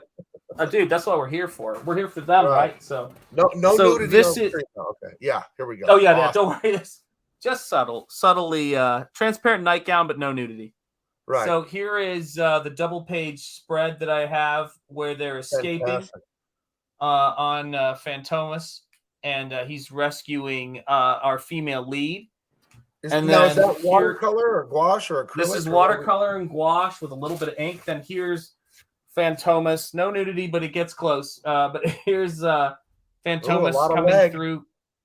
Yeah, there's a lot of leg and a vampire bite that's got to be treated.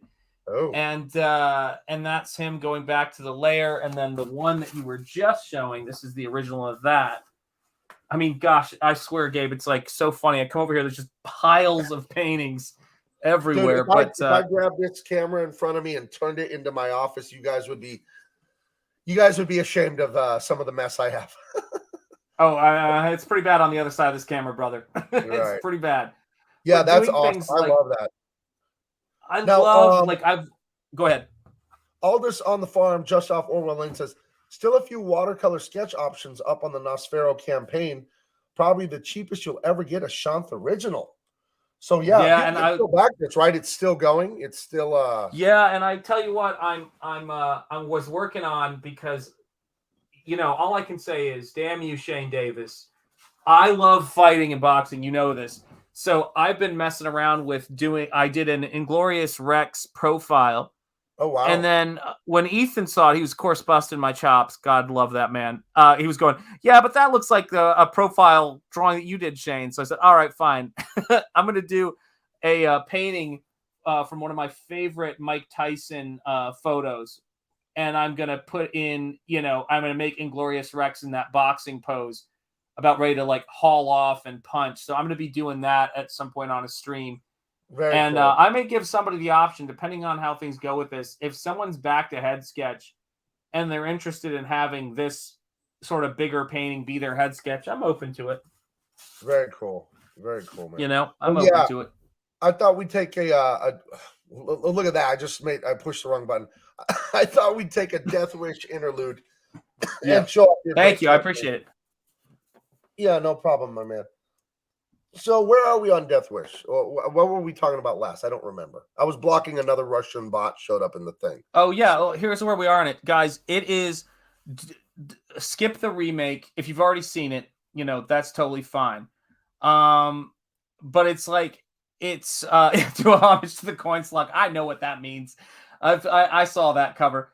But this is one of the thing, for me, is that Death Wish is a classic. I think it's actually a culturally significant film, and it would probably, understanding the early to mid 70s in America would help you to understand what's going on right now a lot.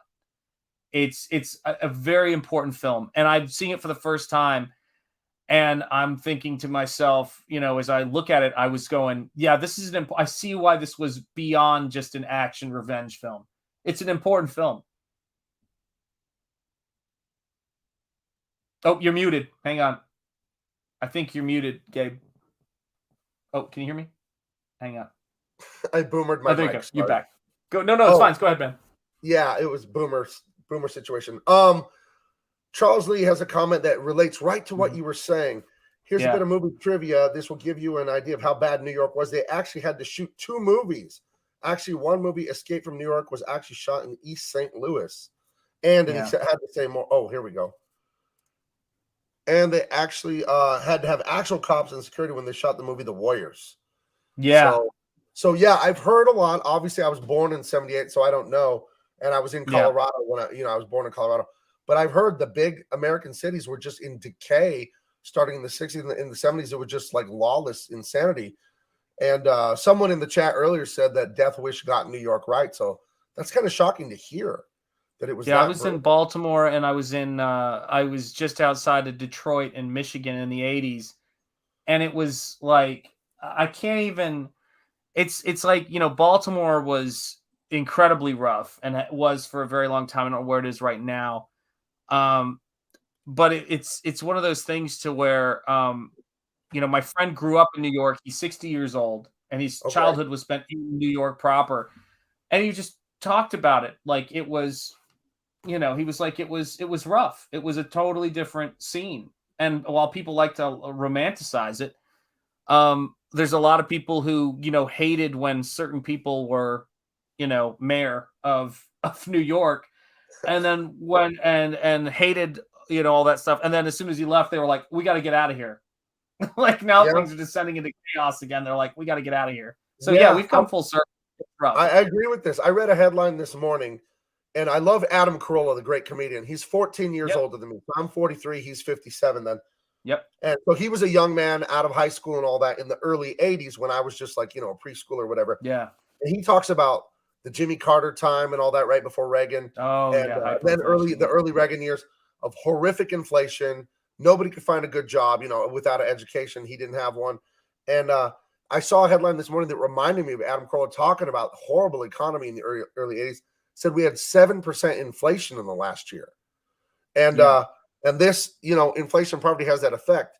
And I do feel like, and we're not economists, me and you, but some of those guys are dunderheads anyway, those academic eggheads. But it does feel like the middle class is being hollowed out. You know what I mean? And that does lead to the unrest and the crime. I think there's a direct correlation there. When people have financial trouble, they can divorce easier. I've read about that. And then broken families, that's all you need. You know what I mean? That's all you need to get the crime rolling.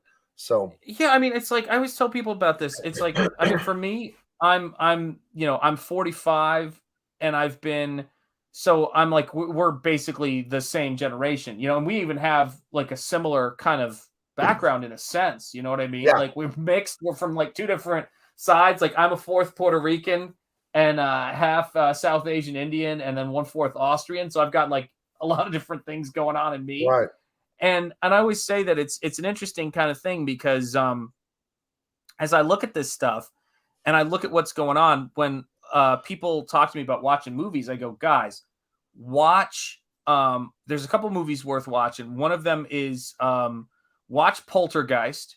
You'll get a really good look at one aspect of parenting when you see what the parents are up to and how unaware they are of things. Watch a movie like Jaws, and you'll appreciate certain aspects of like where people were trying to find their way in the world. But I would say watching a movie like Death Wish really gives you a sense of like what was going on during this time. And what I would say to us is, one, there are some filmmakers out there that are trying to do stuff independently. But what I said to my wife is, Death Wish is a movie that could be crowdfunded and made. Yeah. You would need the skill, you'd need the actors, you'd need all that stuff, but it could happen. Yeah. That's the one. Clint Eastwood's Dirty Harry is the one that is probably most responsible for why we have The Punisher. And Yeah. I think that we need a non-woke, a non-liberalized, and I say that as somebody who taught in one of the most liberal environments. I was at RISD for 15 years, and then I was full-time at another college for 7 or 8 years, I think it was. I can't remember now, but it was 18 years total teaching. And I can tell you this, is that here's the best way I could think to put it, because when people bring up RISD or bring up colleges like that, I gotta make sure I overstate this, is that RISD, if you know football, right? RISD is the equivalent of a team. Like whenever a college hits a certain level of prestige, they've got what makes them good is they've got first round draft picks. Right. So you get a lot of good people coming in, but that is no statement as to the range of quality and efficacy of the faculty. Because like any country club, you might get somebody in there who has earned their living, and then you might get some people in there who couldn't draw a straight line, and you are going to be forced to take a class from them. So I always say that the biggest myth in the world is that the brand is the education, when in reality, some of the best students and alumni they point to as being products of RISD were the people that went against the grain and the anti-commercial push of the school. Right. And so I didn't make a lot of money off of them. What I made was embarrassing. If you really like, it's the kind of thing you could look up and find. Well, considering what they're charging these kids to go there. Yes. You know what I mean? So it's appalling. But the thing about it is that what I would say about it is that when I look back on it, the biggest thing that's been for me coming into Comicsgate, that's been really tough. I've been returning to the roots I had, but when I went off to college, and I'm realizing like how much I was taught away from what made me a first round draft pick. So they look at your portfolio and they say, when you're at the college, they go, we don't believe in representation. We don't believe in skill. Well, back in the day, now it's, God knows, it's a circus. Oh. But that's exactly what they bring into the college. The problem is they bring you in for having a lot of skill so they can show off how great their applicants are. And then when you get there, they punish you for having skill and try to program you into making bad artwork and calling it good. It's freaking ridiculous. I just went to the University of Northern Colorado, not known for their art department, but I had a few really great art teachers. But I started working professionally as an illustrator in college. I did the school newspaper. I did like a Garfield style Dilbert strip. Then I worked at the local newspaper doing illustrations and graphic art for them. Yeah. I'm sorry, I need to get a drink. But that I felt that push against comic books, against pop culture, against video games. There were the snobby kind of feminist teachers that didn't like it. But my best teacher, he actually became a friend of mine. We'd go to Roma's Pizza on 8th Avenue across the street from the university, and we'd get pizza. And he was from the Netherlands. He had a thick, Dutch accent. And he would drink Grolsch beer, because it was the only beer for a man. And he got his citizenship here by joining the U.S. Army. But he was an artist in the Netherlands. So the Army hired him as a painter, watercolor, oil, and all that. Yeah. So there are paintings he has done in the Pentagon of generals and everything. I say all that just to establish what a fantastic artist Seeger Hargreaves is. Yeah. He's retired now. But he came up to me in Life Drawing one time and he whispered in my ear and he's all, if you can't draw, are you even really an artist? You know what I mean? Yeah. And he loved representation and he loved skill. And I got pushback from my professors in college. I think, frankly, it was jealousy because I could draw really good already and I was 20 years old. Yep. And when we had the faculty art show one day, Yamahama, that was not good. So a few of them could draw. Oh, yeah, believe me, being one of the people in that show, and being on that side of it, it doesn't change when you're a faculty member, the resentment for you being actually skilled, because they see the students are desperate to take your classes. And rather than giving you, more opportunity financially, they actually give you more workload and less financial reward to hire the people who can't. And guys, this is the biggest thing about this. Comicsgate to me is the first time I've been around what I feel like are my people who support and back books because the people who work on them kill themselves making it to try to make something great. Do you know what I mean? To try to make something beautiful. And I get to be around people that I'm like, I said this to my wife, I go, for the first time in my life, I'm around artists. You'd think at a place like RISD or other places like that, you would think you'd be around all these great artists and you'd be learning how to make, Vermeer level masterpieces and not throwing charcoal on the ground, pouring water on it on newsprint and jumping up and down to get in touch with your primal. About the patriarchy or something. It's not even, I wish it back then it had been the case. It was just how many, teacher. okay. Yeah. I'm going to be a little graphic, but I'll try to keep it medical. How many full-size paintings of vulvas did you get from your students, right? Well, I had one where I walked out of my classroom one time after hearing all this stuff about, we don't want to, trigger warnings and all that stuff. And there was this bad painting at eye level right outside of my door. Oof. Of some young lady's parts while she was interacting with them, let's say. And it was just that close up. And I looked at it and I just laughed. I was like this is so... Here's the sad thing. When you've been teaching art for so long, you walk out and you see it and you just go, that anatomy's off. But it's... the thing about it is, it's just so dehumanizing. But what I tell people this is it's like, I get tired of having to downplay my ability so that lazy people feel better.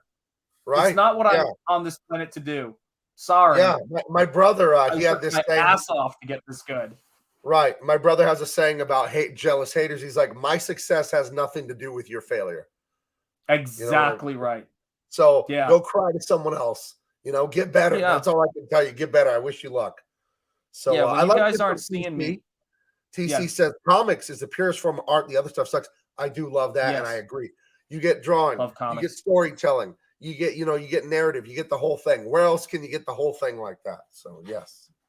I love comics, and I will tell you this, guys. I sent you a message actually not long ago that was showing like my first fan art piece. Yeah. For Comics that Red Rooster thing? Red Rooster piece. And this is when I had a huge fan following. I'm in one of the most liberal environments you could be in. And I was like, no, I'm going to put this up there because I'm not interested, in the bullshit. Yeah. So some of us give a shit about all this stuff. Yeah. But the fans too, I think the fans are smart, savvy people with great taste because they don't want to participate in cancel culture either. So they told us, no, we want our old fun and adventure back. And I say, coming right up is what I'm saying. So. When you guys back Nosfero, because you've backed Nosfero to the degree that you have, it means that it is, we're going to be able to make this comic for you. Right. In terms of we're going to make a profit, no, we are not there financially at all. But we believe in Comicsgate so much that, but do you know what I'm saying? Yeah, I know what you're saying. We believe in Comicsgate so much. Like 18K is not going to get you there. Like it's just not. But you got to understand, my entire family, my wife, my kids, all of us are like, this matters. We walked away, our family, because it was a family decision. I walked away from that place because I will not teach hate. I don't care what, you cannot make me do that. I had enough of that shit. They were making you teach critical race theory in an art class. They were not ever making me teach it, but they were making me be in an environment and support an environment with my success where it happened. Right. So my last year, I said to my students, if anyone tells you that by being white in a classroom, that you are silencing other voices when you speak and that you don't have a right to speak, that is evil, and they are teaching you evil, and it's also against the law. Right, absolutely. I was like, I see mainstream comic book editors for companies post online, oh, we have a job for whatever, covers or an editor or colors. Yeah. Women and POC and whatever apply, and it's like, oh, go fuck yourself with your bigoted bullshit. And I'm not white. You know what I mean? That would give me an advantage, but I have principle. Like, no, that's totally bigoted. You know what I mean? Yeah, but you have actual opinions, and what's the thing? When you have opinions and you have skill, they don't want to help you. That's the funniest thing. They're looking for an incompetent purse puppy, which neither one of us are interested in being. That's it. And I can tell you that keeps you from advancing. Doesn't matter how many things you share. Yeah, well, I have the opinions and I have the skill where I don't need them. They need me. They need people like me. I don't want to shit on the guy. But if you go and find Justice League versus Legion that came out this last week, I colored the cover to that. And then when I quit working there, they had someone else recolor it. I'm not going to post it because I don't want to be mean to the guy who colored it. His is terrible and mine is amazing. And I can't even understand how they did that. So, enjoy not having guys like me. So, just thank you, Shanth, and all the Comicscape people for, laying this out for me. And then all the fans gave me somewhere to go so I could be free again. To someone in the chat too, and this is why we're here, guys. Thank you, Frankie. You said every campaign makes more money than the last. Usually, once the word gets out, hopefully you'll make money. Let me tell you guys something. Oh, he will. I didn't ever make a lot of money in academia, but I will tell you guys this. I truly all right. So Gabe, I know you'll allow me to say this on stream because you get it. But so I didn't launch my campaign. I screwed up. When I launched my campaign on Michael Bancroft's thing, we prematurely launched it, as he likes to call it. But the reason was, one, I didn't know that was a thing. But the other thing was this. I asked my family to come down, and I've been torn on this subject. That's all I'll say about it. I've always been torn on it because I'm wrestling with it, as people do. And I said, I want you guys to come down. I want you guys to pray with me before we launch this campaign. Right. That's it. And I'm going to tell you this right now, guys. I believe, there's this one quote I always have in my head that I've mentioned to you before, Jehovah Jireh, which you know what that means. And it's one of those things where I said to myself, doing it. And when we launched this project, I said, Kevin Costner had this quote where he said, when it comes to money, that's not the God I pray to. Right. And do you know what I'm saying? What money is to me is an opportunity to help my family and to do something good with my life. I don't know how long I'm going to live. However long I live, I want to be able to look back and say, my teaching career, I can swallow it clean. I helped people every time I was there. I helped people who were born with birth defects, and I stayed after, and I said, let me show you how to paint a self-portrait and show you you're not a monster. Do you know what I mean? I wouldn't trade that for anything. But I was not going to participate in that divisive bullshit. Now, when I sit here in Comicsgate, I'm not in Comicsgate because I love comics more than anything, which I do. I'm in Comicsgate because I fucking believe in it. Period. Right. And that's why I've made all those videos for Ethan. That's why not only do I make stuff for Ethan, let's put that aside. I watch old videos to inspire me to do my work. I was deeply affected by Comicsgate. Deeply affected. Yeah. Well, you were living a parallel scenario where you had to go into work every day and hide your light under a bushel, right? You had to hide who you were to keep the lights on at your house. And as a man, you felt emasculated, like, damn it, they're saying all this stuff and I'm going along with it because I'm afraid. I'm too afraid of that. And I'm speaking for myself, how I felt at DC. I felt humiliated and I felt weak, like, I don't want to go along with this, and I'm being a chicken and not just trusting God to pay my bills. I'm trusting me and DC Comics. And that's why I just finally had to jump. And, I jumped, and God didn't catch me. He lifted me up. Like, are you kidding me? Yeah. These last few months with CG has been the best ever for me professionally. And then it's gone over to my personal life, like with my wife and kids. Like, things are amazing. You know what I mean? It's been good for our family. I want to make sure I state this to everybody here who's been backing the book and those of you guys who are considering backing the book. First of all, I thank you for backing the book.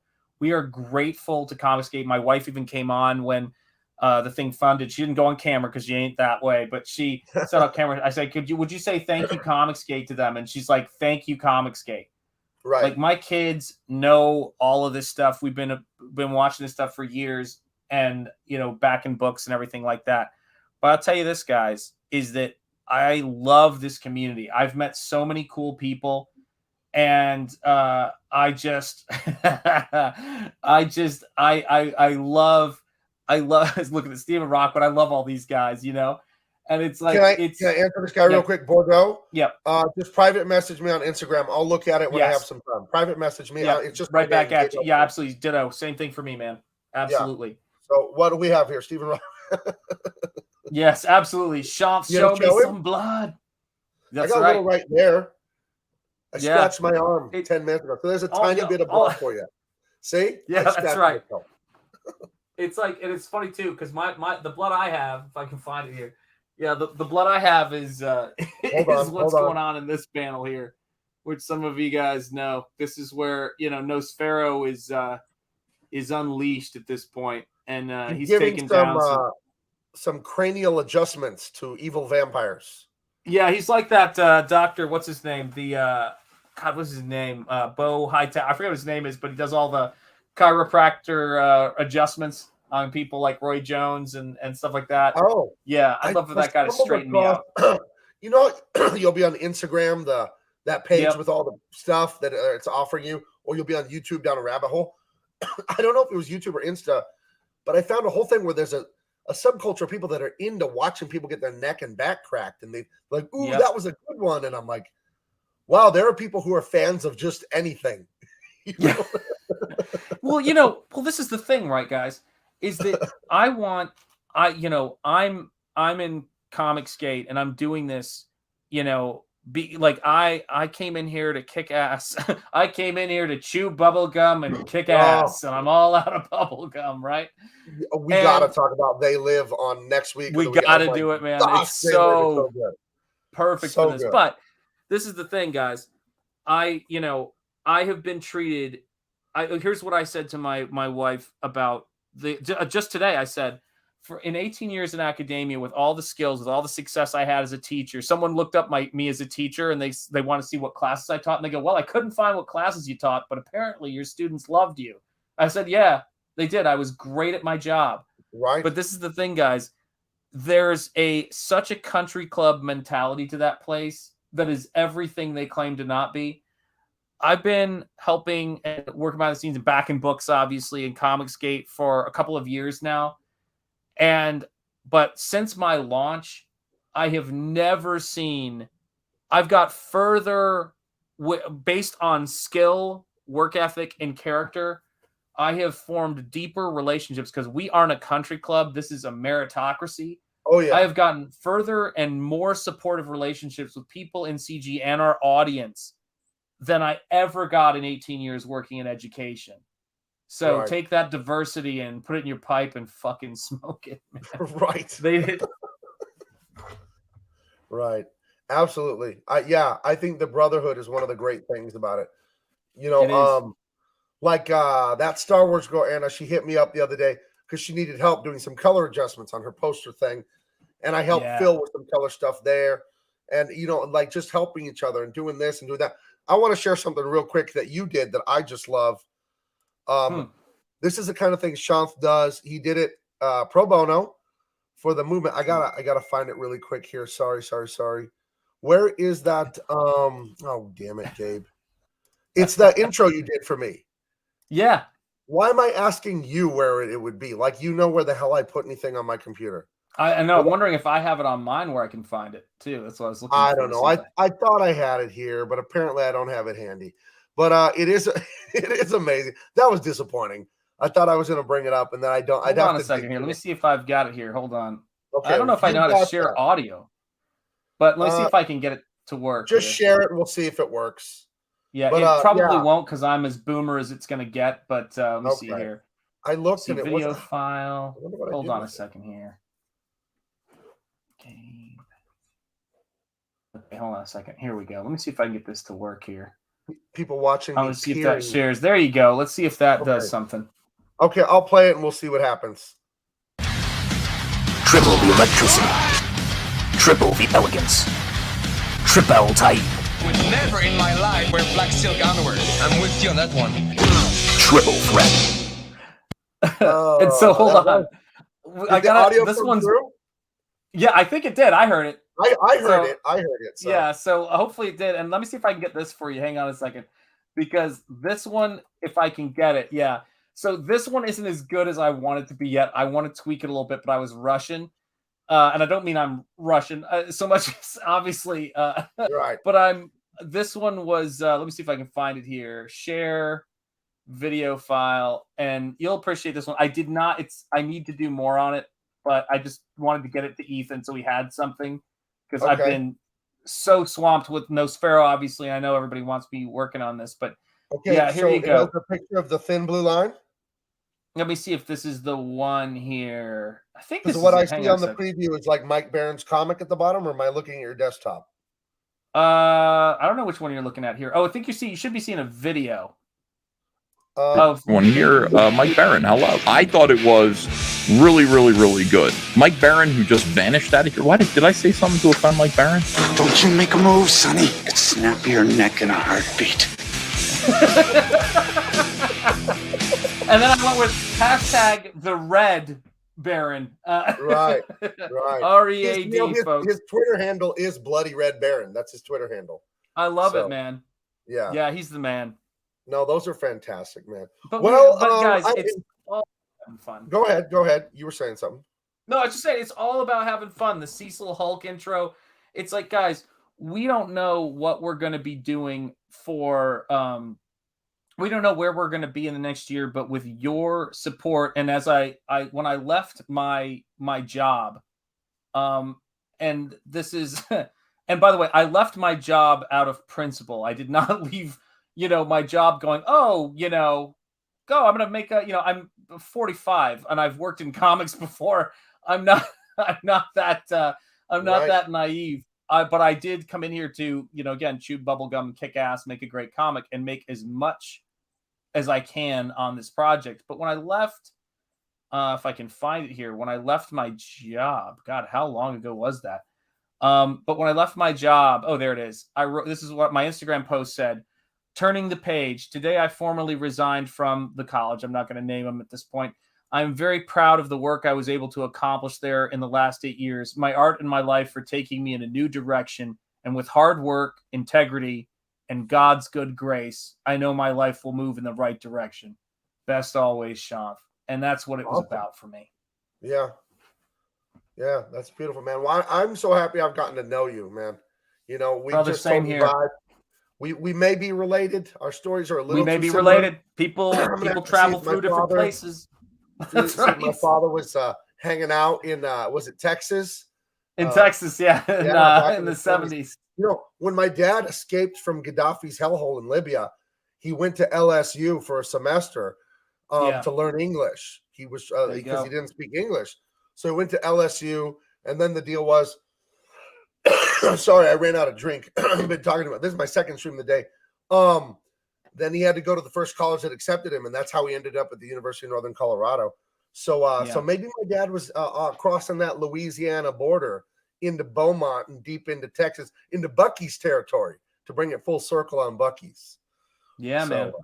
Who knows? Dude, it's like talking about shows like, guys, I hope what this does, and someone had written earlier in the chat, and I wanted to tell them that that made me smile. They said, because of your stream on Lethal Weapon. My wife just brought me a water. Thank you so much. Oh, dear. I know, right? We forget to drink water. That's something... I have a real wife, That's right. Well, that's like we have in common, right? I forget to drink water, and my chat's like going, no wonder you're coughing. You don't drink water. But yeah, this is one of the things, right? Is that someone wrote in the chat that they, after our stream on Lethal Weapon, they were inspired to buy the Lethal Weapon series and watch it. Let's go. And I was like, this is awesome. And that's what it is, guys. If you feel like there's a void in your life from culture, we're making new culture in Comicsgate, and we would all of us would love your support, but we want to earn your support. We want to be great, but we also want to shine the light on the genius and the brilliance and the rich heritage of the pop culture of the past that was done by people without these interests, but done by people who didn't have an ideology that, stifled their artwork. And I can't say enough good things, about Charles Bronson in this movie, his sensitivity, his enigmatic quality, but also the way you really identify with him. You really identify with him. He's like, my heart ached for him and his loss. And when I saw him shooting the target at the target range at the gun club, I went, I know who he's picturing when he hit that bullseye. He doesn't know who it is, what he looks like. It's just a phantom that came in and devastated his family. Took his life. That's what he's shooting at. Yeah. I have some breaking good news. And my daughter, the stand-up comedian, she's been doing it since she was 16. She's performed in Hollywood at the Comedy Store. She does clubs around here in San Diego. She got a little promotion at the club. They have her as a flyer girl. You know what? For those of you that don't know, that means you're standing out front of the club, handing out flyers and this that. That means you're getting in a little closer. So she's working on getting hired at the club as a paid regular, and I think she's on her way to achieving that first step. Congratulations, as a professional comedian. So very, very proud of Minnie, who you will see tomorrow with me around 4 or 5 Eastern or 4 or 5 Pacific PM. We do father-daughter dance, our comedy. So she just texted me that just a second ago. Awesome. Let's get some ones in the chat for Minnie, and congratulations. Yeah, congratulations to Minnie. She's on her way. She's a very funny comedian. She's got some great jokes. I helped her write some of her first jokes when she was in high school, but it's been great to watch her do this. So, she just texted me that picture. So, very proud of her. But, yes, indeed, Charles Bronson, the fatherly impulse. I mean, you see me. I love being a dad. I love my son and daughter so much. And I think that's a great way to end this here. I want to pop that up as we end it. That classic shot of him giving the gun symbol to those thugs at the Chicago airport there. So, any closing remarks? I think we had a great episode. I was thinking we could lighten up, still go at action adventure. Maybe we could look at Goonies if you want. Oh, hell yeah. I love that movie. You know that I've got the map. We've been talking. You're right. You have the map right behind you on the wall for Goonies. Love that movie. It's in the book. You know what's crazy about Goonies? That's right. That's right. Guys, so do you want to do? We'll let the chat vote. Since in CG the fans are in charge of everything. Hold on, let me blow you up here. Yeah, that's the Triple Stones from Goonies. Really? Yeah, that's what and it's also in my first art book. For those of you guys who are, oh God, I don't know if I have it where I can grab it, but my first art book, I'm like, there's so many CG books here, man. Yeah. It's ridiculous. Oh my God. I've just got stacks of CG books here, but, oh wait, there it is. My first art book, and I know we're trying to wrap up, but you know how it is. I put the same thing on the chest of, let me see if I can get to happen here, on the chest of this turtle in this painting right here. So that's another Goonies reference. That's for my first art book. Okay, well then I think it'll have to be Goonies next week, and then They Live the week after that. Oh, hell yeah. That would be so fun. We got to get to Roddy Piper's 8-minute fight in the alleyway in They Live. That is one of the greatest fights in cinema history. Yeah, I mean, Keith David is one of the best actors too. And so they play off of each other just like in The Thing with Kurt Russell and Keith David. I mean, Keith David is just a powerhouse. Underrated Keith David. Yeah, underrated. Very, absolutely. Very actor. Yeah, and he's got that voice. You know what I mean? He was hilarious in Men at Work too. Yeah. He's got a range. You know, there are a few things that are sacred in this world. he's a bartender, like in One Shot in Roadhouse, I think. Yeah, I know. I love Roadhouse. That's another one we got to do. Love Roadhouse. Yeah. So okay, I think we'll definitely end it here. This was a lot of fun, guys. We'll do Goonies next week. I'll have to rewatch it, refresh myself. Let me check the chat. Thank you guys all for being here. We got a Goonies question. I'll let you field it since you're the Goonies expert. Then we'll finally go. Sure. Okay, Stephen Rock. Why did they cut out that one scene where the Goonies, where they stop at the convenience store, and then every time they aired it on, they showed that scene on TV? Yeah, it's because they were probably having to edit out how many swears those kids were doing. But in that sequence, if I'm not mistaken, right, that's where they met up with Troy. Was in that sequence. They were going and buying all their snacks and things like that when they go on their adventure like kids would. Yeah, it's pretty amazing. Yeah. No, it wasn't Sam Jackson, I can tell you that. It was totally Keith David. Well, if it was, we know that all bartenders look alike. So exactly, that's right. Well, Sam Jackson's from Chattanooga, where I grew up, so I know where I have to know every movie he's in.